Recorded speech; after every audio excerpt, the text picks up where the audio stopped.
তোমার খুব তাড়া না? তোমার তো পুঙা গরম হয়ে যায়, তোমার পুঙা গরম হয়ে যায়। এখানে দাঁড়িয়েছো অন্ধকারের মধ্যে? এখানে দাঁড়াইছি কেন বুঝতে পারো নাই?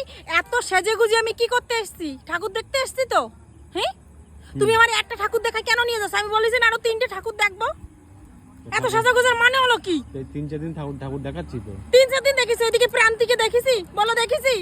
হ্যাঁ, তুমি লাইন দিতে পারবা না, তুমি দাঁড়াতে পারবা না, তুমি কোনো কিছু করতে পারবা না, তোমার আসলেই শুধু বাড়ি যাবো, চলো গরম বাড়ি যাবো। তাহলে এত সেজে গুজে এত হাজার হাজার টাকা দিয়ে শাড়ি ব্লাউজ কানের দুল কিনে আমার লাভ হলো কি? বলো কি লাভ হলো আমার? আমি যদি ঠাকুরই দেখতে না পারি। তুমি যাও বাড়ি যাও, আমি প্রয়োজনে একা ঠাকুর দেখবো, নাহলে এইখানেই অন্ধকারে দাঁড়াই থাকবো। যাও বাড়ি যাও, তোমার খুব তাড়া না?